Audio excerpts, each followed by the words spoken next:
இந்த செய்திகள் வெளியில பெர்செப்ஷனல் ப்ராப்ளம் இருக்குது யாருக்குன்னா, சிட்டை பத்தி புரியாதவங்க, தெரியாதவங்க, எப்பவுமே சிட்டை கிட்டே போய் பார்க்காதவங்க பரப்புறதுதான். சிட் ஃபண்டை கவர்ன் பண்ணி சட்டப்படி நடத்தி கொண்டாடணுங்கிறதுக்காக தான் எல்லாமே கவர்மெண்ட் பார்வையிலே இது நடக்குது. 10,000 ரூபாய் போட்டா அடுத்த தீபாவளிக்கு 20,000 ரூபாய் கொடுக்குறேன்னு சொல்லி பணத்தை வாங்கினாரு, அது சீட்டு மோசம், இப்படிதான் நியூஸ் வருது. அவங்க சாட்டிஸ்ஃபை ஆயிடுச்சுன்னா அவங்களுடைய ரிலேஷன்ஸோ ஃப்ரெண்ட்ஸோ எல்லாம் அவங்க இன்ட்ரோடியூஸ் பண்றாங்க. அந்த வளர்ச்சியோட காரணமே because of our own customers. Word of mouth தான். எஸ்ஐபி சிஸ்டமேட்டிக் இன்வெஸ்ட்மெண்ட் பிளான், நாங்கள் எஸ்எஸ்பின்னே சொல்லுவோம், சிஸ்டமேட்டிக் சேவிங்ஸ் பிளான். இன்னைக்கு எங்கர் ஜென்ரேஷனுக்கு அந்த சேவிங்கிற கான்செப்டே போச்சு. ஒரு 10-20 வருஷம் முன்னாடி அவருடைய பர்செப்ஷன் என்ன, யங்ஸ்டர்ஸ் யாரும் தொடர்றது இல்லை, கரெக்டா? இன்னைக்கு வாங்குறாங்க. ஆனா இந்த ஃபினான்ஷியல் எக்ஸ்பர்ட்ஸ்லாம் பேசும்போது என்ன சொல்றாங்க, சேவிங்ஸை விட நீங்க இன்வெஸ்ட் பண்ணணும், இன்வெஸ்ட்மெண்ட்டா மாறும். சேவிங் இருந்தா தானே sir investment. Hi Vikatan viewers, it's me Madhavan KS. இந்த இன்டர்வியூவில் நம்ம சிட்ஃபண்ட் நிறுவனங்களை பற்றி நம்ம பேச போகிறோம். சிட்ஃபண்டில் நம்ம பணம் முதலீடு பண்ணுறது சேவிங்காக இருக்கும் அப்படின்றது நம்ம எல்லாருக்குமே தெரியும். பட் எல்லாருக்குமே இன்னொரு டவுட் வருது, நம்ம பணத்துக்கு ஒரு ஷூரிட்டி இருக்குமா அப்படின்ற ஒரு டவுட் வருது. ஸோ அந்த டவுட்டுக்கு கிளாரிட்டி தர விதமாக தான் இந்த நேர்காணல் இருக்க போகுது. அதை தாண்டி ஃபினான்ஷியல் எக்ஸ்பர்ட்ஸ் நிறைய பேர் சொல்கிற ஒரு அறிவுரை என்னன்னா சேவிங்கை விட இன்வெஸ்ட்மெண்ட் பெஸ்ட் அப்படின்னு சொல்கிறாங்க. ஸோ இதுக்கும் ஆன்சர் தர விதமாக தான் இந்த இன்டர்வியூவில் இருக்க போது. இந்த இன்டர்வியூல நம்ம கூட ஜாயின் பண்ணிக்கிறது mister Umapathy, managing director of Sri Visalam chit fund limited, and mister Sitharsu, managing director of Kurinji chit funds private limited, and mister Vaidyanathan, the Palussery benefit chit fund private limited. So welcome to the show sir. ரொம்ப சந்தோஷம் இன்னைக்கு நீங்க இந்த நேர்காணல்ல நம்ம கூட join பண்ணிக்கிறது. இது ஒரு இன்டர்வியூ மாதிரி இருக்காம இது ஒரு இன்டராக்ஷனா இருக்க போகுது. ஸோ குறிப்பா இன்னைக்கு சிட் ஃபண்ட் பத்தி நம்ம ஒரு இன்டராக்ட் பண்ண போறோம். ஸோ நீங்க வெவ்வேறு பிராண்ட்ல இருந்து வந்திருக்கீங்க. சிட் ஃபண்ட்னாலே முதல்ல நம்ம பாரம்பரியமா இருக்கிற விஷயம். அந்த காலத்துலலாம் வீட்டு பக்கத்திலே ஒரு சீட்டு போடுறது அப்படின்ற ஒரு பழக்க வழக்கங்கள் ஆரம்பிச்சு இன்னைக்கு அது நல்ல வளர்ச்சியும் அடைஞ்சிருக்கு. எஸ், இன்ஸ்டிடியூஷன் மாதிரி இருக்கு. ஆனா அதுக்கு ஒரு கான்ட்ரடிக்டரியா என்ன ஆயிருக்குன்னா நம்பிக்கை தன்மையும் கொஞ்சம் குறைஞ்ச மாதிரியும் இருக்கு. அது நம்ம பாக்குற படங்கள்லயா இருக்கட்டும், இல்ல மக்களோட பார்வையா இருக்கட்டும். ஸோ என்ன இருக்குன்னா நம்பிக்கை தன்மையும் குறையுது, அதே நேரத்துல சிட் ஃபண்டும் வளர்ச்சி அடைஞ்சிட்டு இருக்கு. இது உங்க பார்வையில இருந்து நீங்க சொல்லுங்க. Start with sitters. ஓகே, நம்பிக்கைத்தன்மை குறையுதுங்கிறது நீங்க என்ன பண்றீங்கன்னா பெர்செப்ஷன், மீடியாவிலயோ பத்திரிகையிலயோ இல்ல சினிமாலயோ காட்டுறது மட்டும்தான். இது ஒரு சிலருடைய பெர்செப்ஷன் தான். The very fact that customers increase ஆகுறாங்க, டர்ன் ஓவர் இன்க்ரீஸ் ஆகுதுனாலே அப்ப ஜனங்க அது விரும்பி வராங்கன்னு அர்த்தம். அதான் உண்மை கூட. இன்னைக்கு இந்தியாவில் பாத்தீங்கன்னா சார், ஒரு மாநிலத்தில் மட்டுமே 2000 கம்பெனி இருக்கு. எல்லாம் சேர்ந்த 10-12,000 கம்பெனிஸ் ஆல் ஓவர் இந்தியா இருக்கிறோம். மேஜாரிட்டி சவுத்தில் தான் இருக்கிறோம். இப்போ மந்த்லி டர்ன் ஓவர் பார்த்தீங்கன்னா ஆல்மோஸ்ட் 96,000 1 lakh crore சொல்லலாம். டிஸ்பர்ஸ் பண்ணுறோம் இல்லைங்களா பணம், அதனுடைய வேல்யூ. இது தவிர இது பிரைவேட் செக்டர் மட்டுமே. கேரளாவில் ஒரு கவர்மெண்ட் கம்பெனி இருக்கு, KSFPன்னு சொல்லிட்டு. மைசூரில் MSIL சிட்ஸ்னு ஒன்று இருக்கு. ரெண்டுமே government owned companies. Kerala company மட்டுமே ஒரு 50,000 கோடி பண்ணுறாங்க. மைசூரில் ஒரு 4,000 கோடி பண்ணுறாங்க. இதெல்லாம் பார்த்தீங்கன்னா 1 லட்சம் கோடி டர்ன் ஓவர் ஆகுது. நிச்சயமாக கூடிக்கிட்டு தான் இருக்காங்க. இந்த செய்திகள் வெளியில பெர்செப்ஷனல் ப்ராப்ளம் இருக்குது யாருக்குன்னா, சிட்டை பத்தி புரியாதவங்க, தெரியாதவங்க, எப்பவுமே சிட்டை கிட்டே போய் பார்க்காதவங்க பரப்புறதுதான். அது வெரி அன்பார்ச்சுனேட். அது நிறைய அதை போக்குறதுக்கு நிறைய முயற்சி பண்ணிட்டு இருக்கிறோம். அது உங்களுக்கு ஒரு பெரிய டஃப் பேட்டில். ஆமா. பட் நீங்க சிட்ல இருக்கிறவங்களை போய் கேட்டு, என்னுடைய கஸ்டமர்ஸ் போய் கேட்டீங்கன்னா எந்த விதத்துல இது அவங்களை அஃபெக்டே பண்ணாது. அவங்க அந்த பத்திரிகை செய்தி படிச்சு இப்போ 3வது ஆள் படிக்கும்போது ஒரு பயம் வரும். இது வரைக்கும் சிட்டுக்கு போகாதவங்க, சிட்டை பத்தி தெரியாதவங்கன்னா பயம் வரும். ஏற்கனவே சிட்டு கட்டிட்டு இருக்கவருக்கு அது எந்த விதத்துலையும் பாதிப்பு இருக்காது. இல்லை, ஏன்னா இப்போ நம்ம நிறைய ஃபாரின் பேங்க் திடீர்னு திவால் ஆகிறத பார்க்க முடியுது. அதே நேரத்தில் இப்போ ஒரு கம்பெனி திடீர்னு க்ளோஸ் பண்ணிடுவாங்க. அந்த கம்பெனிக்கு இன்வெஸ்ட் பண்ணவங்க, இந்த இன்வெஸ்டர்ஸ் எல்லாருமே, கம்பெனிக்கு இன்வெஸ்ட் பண்ண ஒரு நார்மல் கஸ்டமரும் அஃபெக்ட் ஆகிறத பார்க்க முடியுது. பட் இங்கெல்லாம் அந்த அளவுக்கு ரொம்ப பேச மாட்டேங்கிறாங்க. சிட்டுனாலே என்ன சொல்றாங்கன்னா, ஐயோ ஏமாத்திடுவாங்க, ஒரு பயம் இருக்கு, திடீர்னு கம்பெனியை மூட்டு போனா எப்படி இருக்குது. உங்க பார்வையில் இது எப்படி இருக்கு? அது எப்படின்னா, registered chit fund, unregistered chit fund, அது மக்கள் அதை இன்னும் ஐடென்டிஃபை பண்ணணும் சார். அது இன்னும் ஐடென்டிஃபை பண்ண தெரியாம ஒரு இண்டிவிஜுவல் பர்சனை நம்பி போறதுல அதுல ஏமாந்துறாங்க. ஸோ அது மீடியா மற்றதெல்லாம் நிதி நிறுவனம் இன்னொன்னா எல்லாரையும் பொதுவாக அது பாதிக்குது. ரிஜிஸ்டர்ட் சிட் ஃபண்ட் எங்களுக்கு தனி செப்பரேட் ஆக்ட் இருக்கு, 40/82ன்னு. காஷ்மீர் டு கன்னியாகுமரி ஒரே ஆக்ட். பார்லிமெண்ட்ல சிட் ஃபண்டுக்குன்னு தனி ஆக்ட் கொண்டாந்தது இந்த சிட் ஃபண்டை கவர்ன் பண்ணி சட்டப்படி நடத்தி கொண்டாடணுங்கிறதுக்காக தான் எல்லாமே கவர்மெண்ட் பார்வையிலே இது நடக்குது. அது இன்னைக்கு பப்ளிக்கு அவேர்னஸ் தெரியாதனால அதுல வந்து இந்த ஒரு பர்சனை நம்பி ஒரு இண்டிவிஜுவலை நம்பி சீட்டு போற தீபாவளி சீட்டு, பொங்கல் சீட்டு, அந்த மாதிரி இதுல ஏமாந்துடுறாங்க. அந்த செய்திகளை ஒவ்வொன்றா எடுத்து அனலைஸ் பண்ணீங்கன்னா அதுல ஒரு 1% கேஸு கூட ரெஜிஸ்டர்ட் சிட் ஃபண்டா இருக்காது. இந்த ஊர்ல இன்னார் சீட்டு பிடிச்சாரு, அவங்க ஃப்ரெண்ட்ஸு ரிலேட்டிவ்ஸ்லாம் 100 பேர் கட்டினாங்க, 3 வருஷமா பணம் கொடுக்கல, எடுத்துன்னு போயிட்டாங்க, 10,000 ரூபாய் போட்டா அடுத்த தீபாவளிக்கு 20,000 ரூபாய் கொடுக்குறேன்னு சொல்லி பணத்தை வாங்கினாரு, அது சீட்டு மோசம், இப்படிதான் நியூஸ் வருது. இது எதுவுமே சீட்டு கிடையாது. அவர் சொன்னது ரெஜிஸ்டர்ட் அன்ரெஜிஸ்டர்ட் சொன்னார்ல, இது சீட்டே கிடையாது. சீட்டுனாலே மாசம் மாசம் கட்டணும், ஒருத்தருக்கு பணம் போகணும். இன்னொன்னு, ரெஜிஸ்டர்ட் பண்ணி சிட்டு நடத்தினாதான் அந்த பேரையே யூஸ் பண்ணறதுக்கு அவங்க தகுதி இருக்கு. ரெஜிஸ்டர் பண்ணலன்னா தி ஆக்ட் ஸ்பெசிபிகலி ப்ரொஹிபிட்ஸ் அந்த வார்த்தையை யூஸ் பண்ணக்கூடாது. அது ஏதோ ஃபைனான்சியல் ஸ்கீம்ஸ், அவ்வளவுதான். ஒரு 40-34 வருஷம் முன்னாடி கல்கட்டா ஃபேமஸ் கம்பெனிஸ்லாம் இந்த ரோஸ் வேலி, சஹாரா அப்படிலாம் சொல்லிட்டு எல்லா பேப்பர்லையும் அப்போ இங்கிலீஷ் பேப்பர் முதல் கொண்டு சிட்டு அப்படிதான் எழுதிட்டு இருந்தாங்க. இப்போ நாங்கள் தொடர்ந்து எழுதி எழுதி எழுதி இப்போ அதை நிறுத்திட்டாங்க. ஃபைனான்சியல் ஸ்கேம்னு எழுத ஆரம்பிச்சிருக்காங்க. இப்போ சில லோக்கல் நியூஸ் பேப்பர்ஸ் நேமே மாறி அவங்க வந்து சீட்டே கிடையாது. அப்படி ஆயிடுச்சு. இதுதான் மேஜர் காரணம். இன்னொன்னு ஒரு பாயிண்ட் நம்ம சொல்லலாம். நீங்க சொன்ன யங்ஸ்டர்ஸ் மத்தியில போய் சேரல, என்ன காரணம் என்னன்னா மாடர்ன் இது அவங்களுக்கு அப்பீலிங்கா இருக்கு. இப்ப நாங்க கொஞ்சம் முயற்சிகள் எடுத்துட்டு வரோம் அதுக்கெல்லாம். நான் அவங்க கிட்ட எது அப்பீலிங்கா கொண்டு போய் சேர்க்கணும். இந்த இடத்துலதான் எனக்கு இந்த கேள்வி வைத்தியநாதன் சார், நீங்க இந்த கேள்விக்கு பதில் எதிர்பார்க்கிறோம். இப்ப அந்த காலத்துல வந்து எப்படின்னா வந்து ஒரு பணத்தை சேமிக்கணும்னா வந்து சிட் ஃபண்ட்ன்ற ஒரு வே இருக்கு. இல்ல நகை வாங்குவாங்க, நகை கூட பெருசா அந்த காலத்துல வாங்குவானு தெரியல, சிட் ஃபண்ட் தான் முதல்ல சூஸ் பண்ணுவோம். பட் இன்னைக்கு வந்து இன்வெஸ்ட்மெண்ட்னாலே வந்து நகை வாங்குறது, ஷேர்ஸ்ல இன்வெஸ்ட் பண்றது, மியூச்சுவல் ஃபண்ட்ஸ், எஃப்டி, இந்த அளவுக்கு அவ்வளவு தூரம் வளர்ச்சி அடையுது. இந்த வளர்ச்சியை நீங்க எப்படி பாக்குறீங்க சார்? வளர்ச்சி அடைய காரணம் ஒன்லி பப்ளிசிட்டி அண்ட் சிட் ஃபண்டை பற்றிய அவேர்னஸ் இல்லாதவங்க. வளர்ச்சியோட காரணமே அதுதான். இது மற்ற இன்ஸ்டிடியூஷன்ஸ் சொல்கிறேன். இப்போ சிட் ஃபண்டுக்கு வந்துட்டு இப்போ நீங்கள் பேங்க்கு பார்த்தீங்கன்னா பேங்க்குக்கு வந்து அவங்களுக்கு enormous branches anywhere through out India இருக்கிற ஒரே பேங்க்குக்கு வந்துட்டு சுமார் 600-700 பிரான்ச் எல்லாம் இருக்கும்போது அவங்களுக்கு they are able to reach public. வர சிட் ஃபண்டுக்கு அந்த ஒரு இது அந்த அளவுக்கு இல்லை. நான் 5 பிரான்ச் 10 பிரான்ச், சில கம்பெனி 100 பிரான்ச் 200 பிரான்ச் வச்சுட்டு இருக்காங்க. அவ்வளோதான் ஒன்று. இது இப்போ அந்த வளர்ச்சின்னு சொல்லும்போது ஜனங்களுக்கு முதல்ல புரியலை, சிட் ஃபண்டு தான் என்னது புரியலை. ஆனால் பழைய காலத்துலேருந்து சிட் ஃபண்ட் இருந்துட்டு இருக்கு. பட் அது ப்ரைவேட்டாக தான் இருந்தது. அது இப்போ இன்னைக்கு வந்து அந்த சிட் ஃபண்டு வந்து ஒரு ரெகுலேட் பண்ணி கவர்மெண்ட்டை வந்து ஆதரைஸ் பண்ணி கவர்மெண்ட் வந்து அஷூரன்ஸ் கொடுக்குறாங்க. அந்த மாதிரி அஷூரன்ஸ் கொடுக்கறதுனால ஜனங்களுக்கு அதிகமா நம்பிக்கை வந்திருக்கு. இப்போ இப்போ கண்டிப்பா நம்பிக்கை வந்திருக்கு. இது பார்க்கும்போது இப்போ எங்கேயாவது ஒரு இடத்துல இன்வெஸ்ட் பண்ண சொல்லியாச்சுன்னா people come to chit fund. Chit ஃபண்டுக்கு வந்து இங்க வந்துட்டு ஒரு மூலதனமா ஏதாவது ஒரு அமௌண்ட் வாங்கி அதுதான் வந்துட்டு கோல்டு வாங்குறதோ இல்லை மியூச்சுவல் ஃபண்டில் இன்வெஸ்ட் பண்றதோ இல்லை வேற ஏதாவது பொருள் வாங்குறதோ இதெல்லாம் பண்றாங்க. இப்போதான் வந்திருக்கு அந்த கான்செப்டே வந்திருக்கு.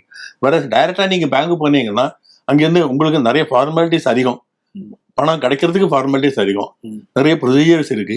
அதெல்லாம் ப்ரொசீஜர்லாம் இது கூட யாருக்கும் வந்து க்ஷமே இல்லை இப்போ இந்த காலத்துல. இப்போ அதனால இப்போ சிட் ஃபண்ட்ல வந்தாச்சுன்னா ஒரு நோன் பீப்புள் அங்கே இங்கே face value more counts more and brand value also counts more. இங்கே வந்தாச்சுன்னா இப்போ அவங்க சிட்டில் சேர்றாங்க. சேரும்போது நம்ம ஓப்பனாக சொல்லி விடுறோம் அவங்கள்ட்ட என்னென்ன பண்ணணும், என்னென்ன மாதிரி சிட்டு இருக்கு, உங்களுடைய வருமானம் என்ன, அதுக்கு தகுந்த மாதிரி சிட்டு நாங்கள் அட்வைஸ் பண்ணுவோம். அட்வைஸ் பண்ணி இந்த சிட்டில் நீங்கள் போடுங்க நாங்கள் அட்வைஸ் பண்ண பிறகு அவங்க சிட்டில் போட்டாச்சுன்னா அதுக்கப்புறம் மாதம் கரெக்டாக வந்து ஃபாலோ பண்ணி அவன்கிட்ட இன்ஸ்டால்மெண்ட்டும் வாங்கிக்கிறது. அந்த இன்ஸ்டால்மெண்ட் வாங்கி அதுக்கப்புறம் ஆக்ஷன் பண்ணி ஆக்ஷனுக்கு இந்த ஃபார்மாலிட்டிஸ் எல்லாம் கம்ப்ளீட் பண்ணி நீங்கள் பணத்தை இமீடியட்டாக கொடுத்துருவோம். It doesn't take more than 1 or 2 weeks பணம் டிஸ்பர்ஸ் பண்ணுறதுக்கு. வேற பேங்க்ல வந்து it's not possible. Chit fund வளர்ச்சியோட காரணமே இது ஒன்று. ரெண்டாவது வந்து நம்ம பப்ளிசிட்டி அதிகமாக பண்ணுறது கிடையாது, எல்லாம் வேர்ட் ஆஃப் மவுத்து தான். இப்போ ஒருத்தர் வந்து சிட்டு ஜாயின் பண்ணியாச்சுன்னா அவங்க வந்து சாட்டிஸ்ஃபை ஆயிடுச்சுன்னா அவங்களுடைய ரிலேஷன்ஸோ ஃப்ரெண்ட்ஸோ எல்லாம் அவங்க இன்ட்ரோடியூஸ் பண்ணுறாங்க. அந்த வளர்ச்சியோட காரணமே because of our own customers. Word of mouth தான். இப்ப நம்ம இருக்கிறது வந்து ரீல்ஸ் காலகட்டம், 15 seconds அப்படி. சோ இந்த ஷார்ட் டேர்ம்ல வந்து பணம் இப்ப நான் 10 ரூபா போட்டா எனக்கு 50 ரூபா ரிட்டர்ன் வேணும் அப்படின்ற எதிர்பார்ப்போட தான் வந்து இருக்கிற காலகட்டத்துல இருக்கோம். குறிப்பா வந்து இந்த 20s ஆரம்பிக்கிறவங்க புதுசா சம்பாதிக்க பண்றாங்க. அவங்களெல்லாம் எப்படி ஹேண்டில் பண்ண முடியும்? இது பேசிக்கலி வந்து நல்லது இல்லைன்னு நான் நினைக்கிறேன். எப்படின்னா சார், 10,000 போட்டால் 20,000 கிடைக்கும், இந்த ஃபண்டில் கிடைக்கும், அந்த ஃபண்டில் கிடைக்கும், ஷேர் மார்க்கெட்டில் கிடைக்கும்னு போகிறாங்க, மியூச்சுவல் ஃபண்டில் கிடைக்கும்னு. எங்கேயுமே கிடைச்சதா சரித்திரம் கிடையாது. நீங்கள் பப்ளிக்கை போய் இன்டர்வியூ பண்ணி பார்த்தீங்கன்னா எத்தனை பேருக்கு 40% 50% கிடைச்சிருக்கு சொல்லுங்க. அட்வைசர்ஸ் மட்டும் தான் சொல்லிட்டு இருப்பாங்க. நீங்களே அதில் இருந்தால் கூட 8% வரலாம், 9% வரலாம். சில நேரங்களில் அது ரிஸ்க்குன்னு கீழே போகிறதுக்கு வாய்ப்பு இருக்கு, முதலே போகிறதுக்கு வாய்ப்பு இருக்கு. இந்த மனப்பான்மையை முதல்ல போகணும்னு நினைக்கிறேன். சும்மா பணம் கிடைக்கும், உழைச்சாதான் பணம் கிடைக்கும், அது வந்து கொஞ்சமாக தான் இன்க்ரீஸ் ஆகும். இதுதானே கரெக்ட். பேங்க்ல எப்படி போட்டால் காம்பவுண்டிங் இன்ட்ரெஸ்ட்ல வரலாம், சிம்பிள் இன்ட்ரெஸ்ட்ல வரலாம், அதுதான் கரெக்ட். அந்த எண்ணங்களை மாத்துறது வந்து பீப்புளை வந்து ஒரு கிரீடு மனப்பான்மை கொண்டு வந்து பணத்தை இழக்க செய்யறதுக்கான ஒரு முயற்சியாக தான் நாங்கள் பார்க்கணும். அதான் நடந்துட்டு இருக்கு மார்க்கெட். அதை மாற்றணும் கம்ப்ளீட்டா. இன்னைக்கு வந்த பெரிய பெரிய ஆளுங்க, பிசினஸ் சம்பாரிச்சவங்க, வேற ஃபீல்டு போய் பண்ணவங்க எத்தனை பேரும் பார்த்தீங்கன்னா சிறுக சிறுக வந்து வளர்ந்துதான் வந்திருக்காங்க. ஓவர் நைட் யாரும் வளர்ந்துதான் சரித்திரமே கிடையாது இல்லைங்களா. பேராசை பெருநஷ்டம் தான், அதான் நடக்கும். இன்னொரும் கேட்கணும், உங்களோட கஸ்டமர்ஸ் எனக்கு தப்பா இருந்தா மன்னிச்சுக்கோங்க. 40 வயசுக்கு மேல நிறைய பேர் சீட்டு கம்பெனில கஸ்டமர்ஸ் இருப்பாங்க.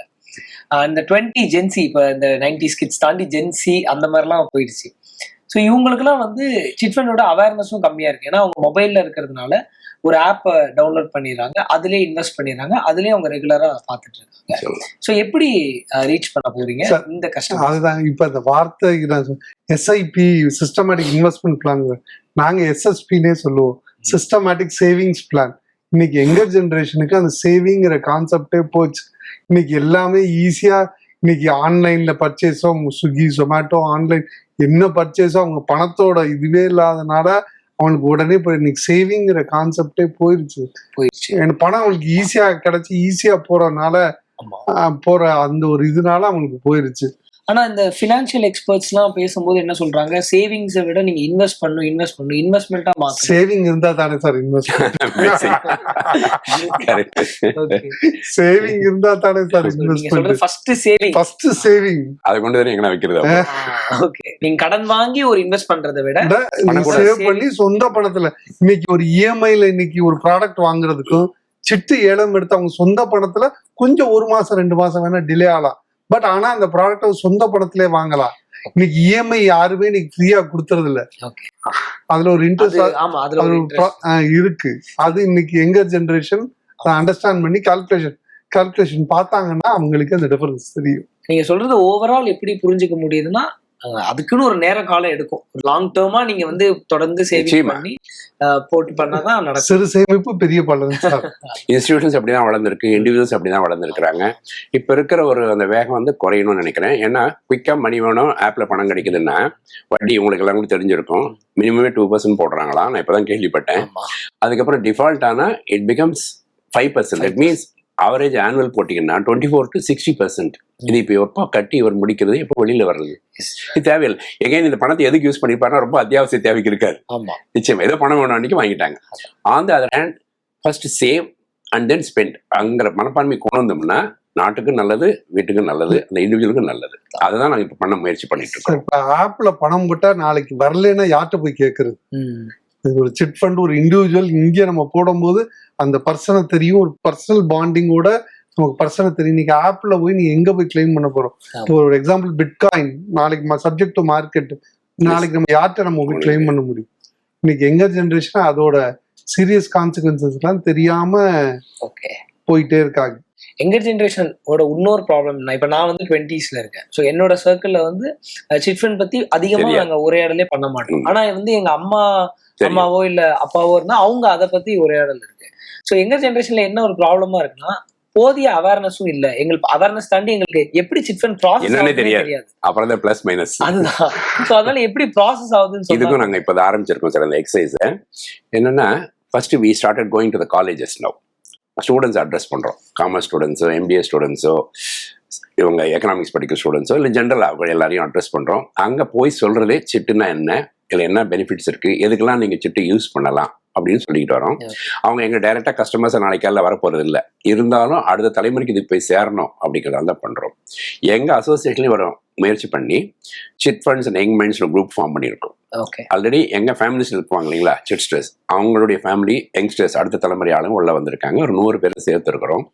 அவங்கள கூப்பிட்டு நீங்க சொன்ன கேள்வி இப்போ அவங்ககிட்ட கேட்குறோம், இது எப்படி யங்ஸ்டர்ஸுக்கு பண்ணி சேர்க்கறது, ஏன்னா உங்களுக்கு தான் தெரியும் என்ன மாதிரி மெத்தட்ஸ் பண்ணணும்னு சொல்லிட்டு அவங்க they are working on that now. Already 2-3 meeting நடந்திருக்கு. அது சோஷியல் மீடியாவோ இல்லை காலேஜ் அட்ரஸ் பண்றதோ இல்லை அவங்க ஃப்ரெண்ட் சர்க்கிளை கொண்டு வரதோ அந்த முயற்சிகள் தொடங்கி இருக்கிறோம். அது நல்லா சக்சஸா வரும் கட்டாயம். கண்டிப்பா கண்டிப்பா அதுக்கு பெரிய வாழ்த்துக்கள். நிச்சயமா. ஏன்னா இப்போ 2 எக்ஸாம்பிள் சொல்றேன் சார் உங்களுக்கு. மோட்டர் சைக்கிள், என்ன மோட்டர் சைக்கிள் சொல்றது, புல்லட். நீங்க சொன்ன மாதிரி ஒரு 10-20 வருஷம் முன்னாடி அவருடைய பர்செப்ஷன் என்ன, யங்ஸ்டர்ஸ் யாரும் தொடறது இல்லை. கரெக்டா? இன்னைக்கு வாங்குறாங்க. அந்த மாற்றம் வந்திருக்குல்ல. மேபி கம்பெனி சைட்ல சில மாற்றங்கள் வந்திருக்கு, அவங்க கொண்டு போய் சேர்த்து இருக்கிறாங்க. அதே மாதிரி இந்த நகை கடன் இருக்கு இல்லையா, முன்னாடி எல்லாம் நகை கடைக்கு சேட்டு கடைக்கு போறதுக்கு யோசிப்போம். ஆமா. வீட் ஃபேமிலிஸ் யாருமே கூட. இன்னைக்கு முத்தூட் மாதிரி கம்பெனிஸ் வந்ததுக்கு அப்புறம் நம்ம இந்த பேங்க்ல போய் நம்ம SBI அக்கௌண்ட்ல வித்ரா பண்ற மாதிரி ஆயிடுச்சு. மாத்திருக்காங்க. நல்லதுதான் ரெண்டுமே. ஸோ இதே மாதிரி தான் சிட் ஃபண்ட் நிச்சயமா எல்லார்கிட்டையும் வந்து சேர்க்கிறோம். சிட் ஃபண்ட்ல சேருவாங்க. ஏன்னா அதோட பலன்கள் வந்து அவங்களுக்கு தெரிய ஆரம்பிச்சிடும். நிச்சயம் சிட் ஃபண்ட் ப்ராசஸ் நீங்க கேட்ட மாதிரி ஒரு 25 மாசம் 25 மெம்பர் மாசம் 4000 கட்டி ஒரு 1 லட்சம் ரூபா வச்சுக்கோ. இப்ப மாசம் 4000 கட்டி மாசம் ஒருத்தருக்கு 25 பேர்ட்ட பணம் வாங்கி அந்த பணத்தை ஒருத்தர் கொடுப்போம். அதுக்கு அந்த மாதிரி ரொட்டேஷன். இப்ப அதுக்கு 5% தான். இப்ப 7% வரைக்கும் கொண்டாந்துருக்காங்க. மேஜர் கம்பெனிஸ் நாங்க 5% தான் வச்சிருக்கோம். அதுக்கு ஒரு ப்ராசஸிங், அதுக்கு ஒரு கமிஷன் நாங்க சொல்றோம்.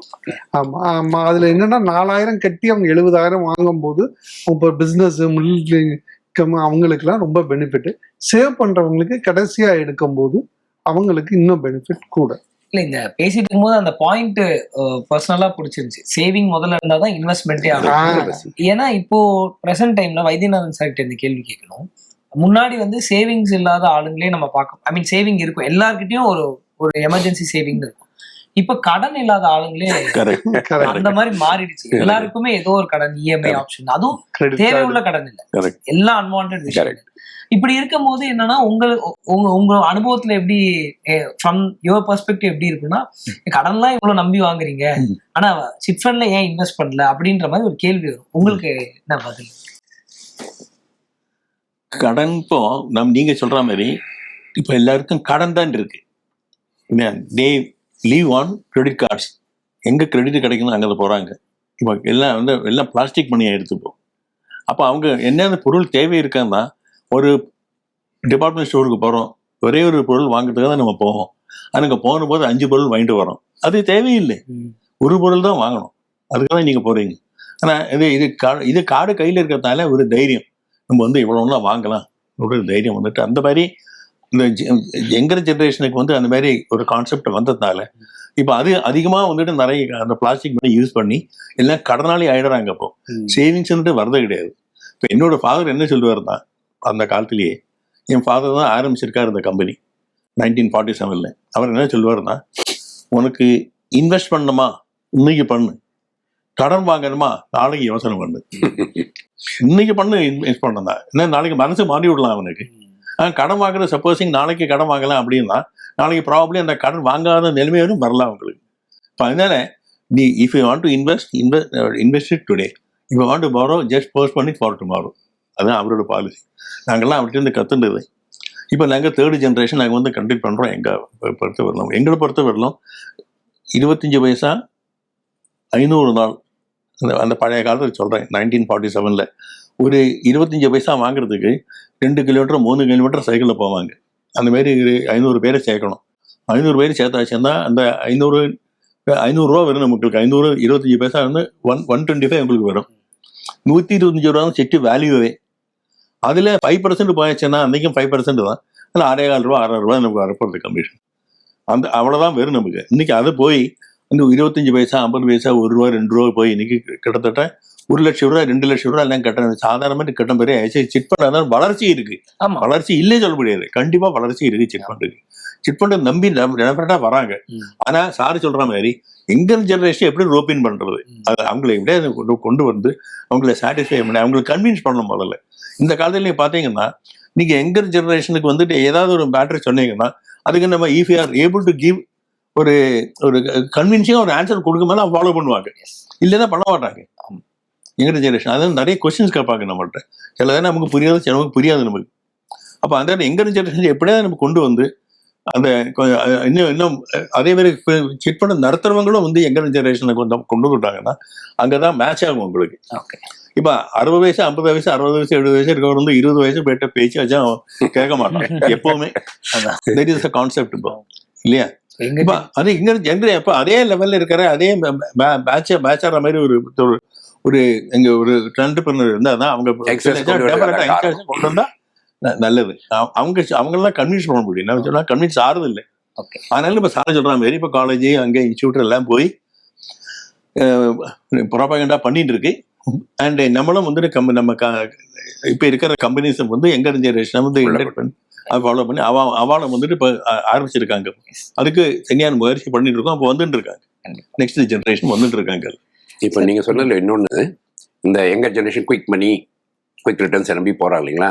நிறைய பேர் அதில் போய் கையை சுட்டுக்கிட்டு திரும்பி வந்தவங்க உண்டு. கரெக்ட். நாங்களே எங்கள் கம்பெனிஸில் கிரெடிட் கார்டை ஃப்ரீஸ் பண்ண கேஸ் எல்லாம் எடுத்து அவங்கள சிட்டில் சேர்க்க வச்சு பணத்தை எடுத்து கட்ட வச்சு ஒரு டிசிப்ளின் ஆக்கிற ஸ்டோரிஸ் நிறைய இருக்கு. நிச்சயமா வரும். ஆனால் ஒவ்வொருத்தரும் அதை போய் கஷ்டப்பட்டு வரக்கூடாதுங்கிறத ஆசை. முதல்லயே வந்துட்டாங்கன்னா நல்லா இருக்கும். ஏன்னா வந்து ஒரு ஃபினான்ஷியல் எக்ஸ்பர்ட் வந்து பேசும்போது கிரெடிட் கார்டு வந்து ஒரு கோடிக்கணக்கான மக்கள் யூஸ் பண்றாங்கன்னா அதுல வந்து கிரெடிட் கார்டை ப்ராப்பரா யூஸ் பண்ற ஆளுங்க வந்து வெறும் 10,000 பேர் இருந்தா பெரிய விஷயம் அப்படின்ற மாதிரி ஒரு விஷயம் சொல்றாங்க. கிரெடிட் கார்டு எல்லாருக்கிட்டையும் இருக்கு அப்படின்னு. ஸோ நீங்களே இப்போ ஒரு சொன்னீங்க கிரெடிட் கார்டு ஃப்ரீஸ் பண்ணி அந்த ஒரு கேஸ் அப்படின்ற மாதிரி. இந்த மாதிரி அதாவது அதிக செலவும் பண்றாங்க, கடனும் வாங்குறாங்க. அவங்களை எப்படி சிட் ஃபண்டுக்கு நீங்க மாத்துறீங்க அப்படின்ற ஒரு விஷயம் கேட்கணும். ஸ்ட்ரெயிட்டா நீங்க சொன்ன மாதிரி தான் அவங்க வந்து சஃபர் ஆனதுக்கு அப்புறம் தான் ரியலைஸே பண்ண ஆரம்பிக்கிறாங்க. அதுதான் உண்மை. அதுக்கப்புறம் வந்துட்டு இது நம்ம பண்ணியிருக்கிறோம். இவங்க சொன்னா இல்லைங்களா, நிறைய தேவையில்லாத செலவுகள் நிறைய பண்ணியிருக்கிறோம், குயிக்காக கிடைக்குதுன்னு சொல்லிட்டு ட்ராக்கிங் கிடையாது. போன மாதம் என்னெல்லாம் பண்ணியிருக்கிறோம், எதுக்கு போயிருக்கு, இது தேவையா இல்லையா. அது இனிஷியலாக வந்து அந்த வேகம் இருக்கும்போது தெரியறது இல்லை. மேபி ஒரு 1 or 2 years ஆகி இல்லை அதுக்குள்ளேயே இந்த மாதிரி ஒரு இன்சிடென்ட் நடந்தால் எகெயின் அவங்களுக்கு கொஞ்சம் ஏஜ் கூடும்போது பொறுப்பும் கூடும் இல்லைங்களா. நாளைக்கு சில்ட்ரன் இருப்பாங்க, அவங்க சேவ் பண்ணணும், நம்முடைய மிடில் ஏஜ்க்கு இருக்கணும், ஓல்ட் ஏஜுக்கு சேவ் பண்ணணும் எண்ணங்கள் வரும்போது நிச்சயமாக மாறுது. அவங்க கேட்கும்போது மாறதுக்கான வாய்ப்புகள் நிறைய இருக்கு, சந்தேகமே வேண்டாம். யங்கர் ஜென்ரேஷனுக்கு ஃபைனான்சியல் டிசிப்ளின் எப்படி இருக்கு? ஏன்னா நீங்க வந்து ஒரு ஃப்ரீடம் டைம்ல இருந்தே நம்ம நிறுவனம் இருக்கு. ஸோ அத்தனை தலைமுறையை பார்த்துட்டு வர நிறுவனம், ஒவ்வொரு தலைமுறைக்கும் அந்த ஃபைனான்சியல் முடிவுகள் மாறும். ஸோ எப்படி இருக்கு இப்ப இருக்க யங்ஸ்டர்ஸ்? ஆனா இப்ப இருக்கிற எங்க ஜெனரேஷனுக்கு இன்னைக்கு டேட்டா டெக்னாலஜிஸ் வைஸ் அவங்களுக்கு நிறைய அப்டேட்ஸ் இருக்கு. முன்னாடி வந்து குறிப்பிட்ட இதுதான் இருந்துச்சு. இப்ப இருக்கிறவங்களுக்கு டேட்டாஸ் இருக்கு, ஃபினான்ஷியல் டிசிப்ளின்ஸ் என்ன, அவங்க அந்த குவிக் இன்ட்ரெஸ்ட் குவிக் ஏர்னிங்காக அதுல போய் பணத்தை விட்டுறாங்க. அவங்க டேட்டாஸ் அனலைஸ் பண்றாங்க. பட் அதை விட அவங்களுக்கு சீக்கிரம் பணம் வரணும், சீக்கிரம் இன்ட்ரெஸ்ட் கிடைக்கணுங்கிற அந்த ஒரு ஆசையில அந்த அந்த பணத்தை லூஸ் பண்ணிடுறாங்க. அதுதான் எங்க ஜெனரேஷன் இன்னைக்கு இருக்கிறது. நான் எப்படி நினைக்கிறேன்னா சார், பப்ளிசிட்டி தான் அட்ராக்ட் பண்ணுதுன்னு நினைக்கிறேன். இப்போ சிட் ஃபண்டை பற்றி இந்த அளவுக்கு வெளியில் எங்கேயுமே இருக்காது. சோஷியல் மீடியாலோ நியூஸ் பேப்பர் பிரிண்ட்லேயோ எங்கேயுமே இல்லை. மியூச்சுவல் ஃபண்டை பற்றியோ ஷேர் மார்க்கெட்டை பற்றி பார்த்தீங்கன்னா நிறைய நியூஸ் வருது. அதை படிக்கும்போது இவங்களுக்கு வந்து நல்லா இருக்குன்னு தோணுது. ஆனால் இப்போ ரெஸ்டாரண்ட் போனால் கூட உடனே செல் எடுத்து பார்த்து எவ்வளோ ரிவ்யூஸ் இருக்குது, எத்தனை பேர் ப்ளஸ் போட்டிருக்காங்க, அப்படிதான் போகிறோம். அந்த ட்ரெண்டு மாறிடுச்சு. அது இப்போ அவங்களுக்கு அவைலபிளாக இருக்கு. ஆனால் அந்த குவிக் மணி உடனே ரிட்டர்ன்ஸ் வந்துடும் அப்படிங்கிற கான்செப்டே தப்புன்னு புரிஞ்சுக்கிறது கொஞ்சம் டைம் ஆகுது. மேபி இதை வந்து இப்போ நம்ம எடுத்துகிட்டு போனோம்னா நம்மளும் சோஷியல் மீடியா போகணும். நிறைய கம்பெனிஸ் இப்போ ஆரம்பிச்சிருக்கோம். ஆன் பிஹாஃப் அசோசியேஷன் ஆல்சோ நம்ம பண்ணுறோம். ஒன்ஸ் இப்படி ஒரு ப்ராடக்ட் இருக்கு அப்படின்னு அவங்க தெரிஞ்சுக்கிட்டாலே நிச்சயமா மாறுவாங்க. ஏன்னா இந்த இடத்துல ஆப் மெயினா இப்போ எல்லாத்துக்குமே மொபைல் அப்ளிகேஷன் இருந்தா யூஸ் பண்ணலாம். சோ அதோட ஐடியா ஏதாவது இருக்கா? ஆல்ரெடி நிறைய கம்பெனிஸ் பண்ணியிருக்காங்க. இப்போ எங்க கம்ப்யூட்டரைஸ் பண்ணியாச்சு எல்லாருமே. ஏன்னா ரெஜிஸ்டர் ஆஃபீஸும் கம்ப்யூட்டரைஸ் பண்ணிட்டாங்க, மொபைல் ஆப்ஸும் கொடுக்க ஆரம்பிச்சிட்டாங்க. அந்த ஆப்ல என்ன பண்ணலாம், பணம் கட்டலாம், ஆப்ஷன்ல பார்ட்டிசிபேட் பண்ணலாம், பணத்தை ரிசீவ் பண்ணும்போது பண்ணலாம், எல்லாத்துக்கும் ஆப்ஸ் இல்லை. டிஜிட்டல் கலெக்ஷன்ஸ் இப்போ கூடி இருக்கு, ஆன்லைன் கலெக்ஷன்ஸ் இப்போ கூடி இருக்கு. இப்போ முன்னாடி கேஷா கொண்டாந்து கட்டி விட இப்போ ஆன்லைன்ல இப்போ QR கோடு, இப்போ நாங்கள் தனி QR கோடு கொடுத்துருவோம். நெஃப்ட், RTGS, ஆன்லைன் கோடு வெப்சைட்ல கட்ட. ஸோ ஆப்ஷன்ஸ் ஆஃப் இருக்கு, ஆட்டோ டெபிட் இருக்கு. இன்னைக்கு நிறைய ஆப்ஷன்ஸ் ஆஃப் ஆன்லைன் பேமெண்ட் வரும்போது இன்னைக்கு ஈஸியா இருக்கு சிஸ்டம். இப்போ ஒரு சில கம்பெனிஸ் இதுவே டெவலப் பண்ணிட்டாங்க, ஆக்ஷன் ஆப்பே டெவலப் பண்ணிட்டாங்க. நீங்க வீட்டுல இருந்தபடி ஆக்ஷன்ல கலந்துக்கலாம். நீங்க என்ன பிட் பண்றீங்கன்னு பிரசன்ட் அங்க தெரியும், எல்லாருக்குமே யார் ஹையஸ்ட் பிட்டர்னு தெரியும், யாருக்கு சிட்டு போச்சுன்னு தெரியும். இவ்வளவு ஆன்லைன்ல நடக்கு. இன்னைக்கு இன்டிமேஷன்ஸ் பூரா SMS, வாட்ஸ்அப் தான் போயிடுச்சு. இப்போ மக்கள் பார்வையில இருந்து ஒரு கேள்வி, ஒரு சிட் ஃபண்ட் இது நல்ல நிறுவனமா அப்படின்றத எந்த மாதிரி வழிமுறைகளை வச்சு நாங்க தெரிஞ்சுக்கணும் அப்படின்ற மாதிரி ஒரு கேள்வி. Simple sir. நிறுவனம் லாங் ஸ்டாண்டிங்காக இருக்குது. மோஸ்ட்ல அதுவும் ஒரு ப்ரைவேட் லிமிடெட் கம்பெனிஸ்னோ அதெல்லாம் ஓகே, அது பார்த்துக்கிறீங்க. இன்னொன்று ஜனங்க என்ன புரிஞ்சுக்கணுன்னா, ஒவ்வொரு சிட் ஃபண்ட் குரூப்புக்குமே இட் ரெக்வயர்ஸ் ரெஜிஸ்ட்ரேஷன். கம்பெனிக்கு ரெஜிஸ்ட்ரேஷன் இல்லை. ஆக நீங்கள் என்ன பார்க்கணும், மக்கள் போய் சேரணும்னா, நான் சேர்ற இந்த பர்டிகுலர் சிட் குரூப் இருக்கு இல்லையா, இது ரெஜிஸ்டர் ஆகிருக்கா. எங்கே தெரிஞ்சுக்கலாம்? டைரெக்டாக போய் கம்பெனியில் கேட்கலாம், ரெஜிஸ்டர் பண்ணியிருக்கீங்களா, நம்பர் கொடுங்க. ஏன்னா அந்தந்த ஏரியாவில் இருக்க ரெஜிஸ்டர் ஆஃபீஸில் தான் அவங்க ரெஜிஸ்டர் பண்ணுவாங்க, நம்பர் கொடுக்கலாம். வெப்சைட் இருக்குல்ல, ரெஜிஸ்டாருடைய வெப்சைட் டிஎன் ரெஜினெட்னு சொல்லி, அதில் போய் பப்ளிக்கே கூட பார்க்கலாம். கம்பெனி பேரை போட்டு இந்த பர்டிகுலர் சிட் குரூப் ரெஜிஸ்டர் ஆயிருக்கா, எல்லா டீட்டெயில்ஸும் அதில் கிடைக்குது. கம்பெனிக்கு அந்த கம்பெனி இன்டிமேஷன்ஸ்லாம் அனுப்புவாங்க மாதம் மாதம், அதுலேயே ரெஜிஸ்ட்ரேஷன் நம்பர் இருக்கும். ஸோ ரெஜிஸ்டர்ட் சிட் ஃபண்டுன்னா என்ன சேஃப்டினா, சட்டத்தினுடைய பாதுகாப்பு அத்தனையும் அவங்களுக்கு கிடைச்சிடும். ஏதாவது கிரீவன்ஸ் இருந்தால் கூட தே கேன் அப்ரோச் ரெஜிஸ்ட்ரார். அவர் தான் ஆர்பிட்ரேஷன் அத்தாரிட்டி. இப்போ சிட் ஃபண்ட் வந்து உங்க நிறுவனம்லாம் தலைமுறையாக பார்த்துட்டு வரீங்க. ஸோ தலைமுறையாக நீங்க வந்து இப்போ நீங்க தேர்ட் ஜென்ரேஷன், சார் வந்து I think second generation, third generation. தலைமுறையாக வாடிக்கையாளர்கள் இருக்காங்களா? இருக்காங்க.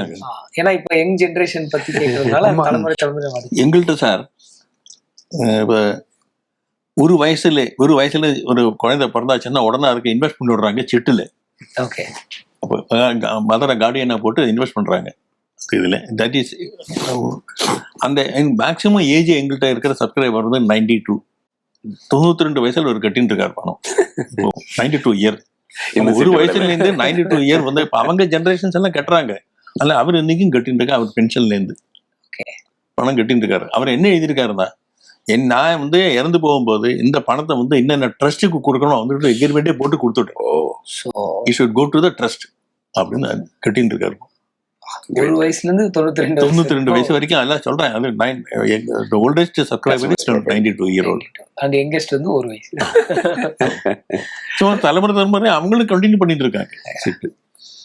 எங்க தாத்தா போட்டு அப்பா போட்டு இப்போ பையன் தொடர்ந்து வந்து போட்டுட்டு இருக்காங்க. நிறைய கஸ்டமர்ஸ் நிறைய இருக்காங்க. பிகாஸ் இந்த ஷேர் மார்க்கெட் இதெல்லாம் வந்து எப்போ பூம் ஆகுதுன்னா, அந்த எம்என்சி கம்பெனிஸ்லாம் நம்ம இந்தியாவுக்கு நிறைய வரும்போது அந்த ஷேர் மார்க்கெட் இது பூம் ஆகுது. அதுக்கு முன்னாடிலாம் சிட் ஃபண்ட் இல்லை. அப்போ இந்த ரேஷியோ கொஞ்சம் குறைஞ்சிருக்குல்ல சார்? முன்னாடி எல்லாரும் போட்டுட்டு இருந்த இடத்துல இப்போ அப்படியே கொஞ்சம் குறைஞ்சிருக்கு. ஷேர் மார்க்கெட்டுக்கு அப்புறம் இப்போ ஆப்பா மாறுது. ஸோ டைரக்டா அவங்க வந்து மொபைலே பண்ணலாம். அந்த ரேஷியோ குறையிறது உங்களோட தொழில் ஏதாவது பாதிப்படையலாம்? இல்லை, குறைஞ்சிருக்கு. பட் அதே சமயம் வந்து நம்ம மேட் இன் இந்தியா மோடி சொல்ற மாதிரி சிட் ஃபண்டுங்கிறது இன்னைக்கு இந்தியாவில் உருவாக்கி சிட் ஃபண்ட் வந்து மேட் இன் இந்தியா தான். அது வந்து இன்னைக்கு யங்கர் ஜென்ரேஷனுக்கு இதை திருப்பி நாங்கள் கொண்டாந்துகிட்டு இருக்கோம். நீங்க சொன்ன ஒரு பாயிண்ட் கரெக்ட். ரீசெண்டாக கூட ஒரு ஸ்டாட்டிஸ்டிக்ஸ் பார்த்தோங்க. பேங்க் எஃப்டிஸ் குறைஞ்சிருக்கு, சேவிங்ஸ் குறைஞ்சிருக்கு, எல்ஐசி குறைஞ்சிருக்கு. இன்க்ரீஸ் ஆனதெல்லாம் பார்த்தீங்கன்னா share market, mutual funds, bitcoin, தனிநபர் செலவு பண்ணுறாங்க இல்லையா, அது கூடி இருக்கு. இது என்ன ட்ரெண்டுன்னு பார்க்குறேன். நாட் ஓன்லி ஃபாரின் இன்வெஸ்டர்ஸ் மட்டும் இல்லை, நம்மளுடைய மனப்பான்மையே மாறி இருக்கு போட்டுருக்காங்க. குயிக்காக கிடைச்சிரும் அப்படிங்கிறதால போகிறோம். எகெயின் இதை வந்து ஒரு அட்ராக்டிவாக பண்ணது நீங்கள் சொன்ன ஃபாரின் மார்க். அவங்க வந்தோடைய நோக்கமே இங்கே வந்து உங்களுக்கு எதோ பண்ணணும், இல்லை இந்த கம்பெனியை வளர்க்கணும், இதனால் 4 பேருக்கு யூஸ் ஆகணும் இல்லை. அவங்களுக்கு வந்து பியூர்லி பிஸ்னஸ் இல்லைங்களா. எதில் போய் இன்வெஸ்ட் பண்ணால் 5 வருஷம் கழிச்சோ 10 வருஷம் கழிச்சோ இந்த ஷேர் என்ன விலைக்கு போகும், நான் எப்போ விற்றுட்டு போகலாம், அடிக்கடி பார்க்குறோம். இப்போ ரீசெண்டாக கூட நிறைய பேர் விற்றுட்டு வெளில போயிட்டாங்க. அப்போது லோக்கல் மார்க்கெட் என்ன ஆகும்? எகெயின் ஷேர் மார்க்கெட் இன்னொன்று எல்லாரும் புரிஞ்சிக்க வேண்டிய விஷயம் என்னென்னா, ஷேர் ப்ரைஸ் இன்க்ரீஸுக்கும் டிக்ரீஸுக்கும் பெர்ஃபார்மன்ஸுக்கோ ஃபண்டமெண்டல்ஸுக்கும் டைரெக்டாக சம்மந்தம் இல்லை. Though it is depend on that. நிறைய நேரங்களில் அதுக்கு சம்மந்தம் இல்லாமல் தான் கூடுது, சம்மந்தம் இல்லாமல் தான் கூடுது. எல்லாருக்குமே தெரியும் இல்லைங்களா. ஆக அங்கே யாரோ நடுவில் இன்னும் ப்ளே பண்ணுறாங்க. யாருன்னா specially particular group of investors, அவங்களுடைய சொந்த நலத்துக்காக நடக்குது. எல்லாருக்குமே தெரியும். அப்போ நம்ம எந்த மாதிரி ஒரு ரிஸ்கான எடுத்தாலும் உள்ள போயிருக்கிறோம். இது மாறணும், கட்டாயம் மாறும்னு நினைக்கிறேன். இன்னொரு பாயிண்ட் நீங்க சொல்லணும். மியூச்சுவல் ஃபண்ட்ல நீங்க இன்வெஸ்ட் பண்றீங்கன்னா என்ன அர்த்தம்னா, உங்க பணத்தை மியூச்சுவல் ஃபண்ட் கலெக்ட் பண்ணி எடுத்து போய் இன்னொரு கம்பெனில இன்வெஸ்ட் பண்றாங்க. அந்த கம்பெனி நல்லா பெர்ஃபார்ம் பண்ணும், ரிட்டர்ன்ஸ் கொடுக்கும், அதனால ரிட்டர்ன்ஸை பாஸ் ஆன் பண்ணலாம். டைரெக்டாக நீங்கள் ஷேர் மார்க்கெட் போனீங்கன்னா நீங்களே எல்லாத்தையும் படித்து புரிஞ்சுக்கிட்டு நாளைக்கு என்ன விலை இருக்கும், நமக்கு எவ்வளோ ரிட்டர்ன்ஸ் கிடைக்கும் பண்ணணும். ரெண்டுமே அவ்வளோ ஈஸி இல்லை. இதை விட என்ன பண்ணலாம் அப்படின்னு நினைக்கிறேன். நான் சொல்றது ஐடியலாக இருக்கிற மொழியை, பட் பேசிக்கலி நல்லதுன்னு நினைக்கிறேன். முன்னாடி என்ன இருந்தது, இதுவே எல்லாரும் பணத்தை பேங்க்ல போடுவோம். Bank will give finance to the companies பெரிய பெரிய இண்டஸ்ட்ரியும் கொடுப்பாங்க, கவர்மெண்ட் கொடுப்பாங்க, கொடுத்துட்டு இருந்தாங்க. அங்க என்ன நினைக்கிறோம்னா பேங்க்குக்கு வந்து அந்த எக்ஸ்பர்டைஸ் ஆளுங்க இருக்காங்க, எக்ஸ்பர்ட்ஸ் இருக்காங்க. இவருக்கு பணம் கொடுக்கலாமா, கொடுக்க கூடாதா, எதை பேஸ் பண்ணி கொடுக்கலாம், எவ்வளவு இன்ட்ரெஸ்ட் சார்ஜ் பண்ணும், சப்போஸ் அவர் கட்டலன்னா எப்படி ரெக்கவர் பண்ணலாம், இது எல்லாமே கடனாக தான் கொடுத்து வாங்கிட்டு இருந்தாங்க இல்லைங்களா. இப்போ நம்ம இன்வெஸ்ட் பண்ணது எல்லாமே ஷேராக தான் போகுது. ஷேருக்கு ரிட்டர்ன்ஸ் கிடைக்கணுங்கிற கட்டாயம் இல்லை, கிடைச்சா உண்டு, இல்லைன்னா இல்லை. அது பதில் சொல்ல வேண்டிய அவசியம் இல்லை. இந்த நாலேஜ் இண்டிவிஜுவல் இன்வெஸ்டர்ஸுக்கு இருக்குமா, இவரால் ரெக்கவர் பண்ண முடியுமான்னு நோ தான் answer. Same applies to mutual funds also. இன்னைக்கு இருக்க நிலைமையில தைரியமா அவர் பண்றாரு, நல்ல எண்ணத்தோட தான் பண்ணுவாங்க. இல்லைன்னா யாருமே பொறுப்பு இல்லை இல்லைங்களா, அங்கே முதலே போறதுக்கு வாய்ப்பு இருக்கு.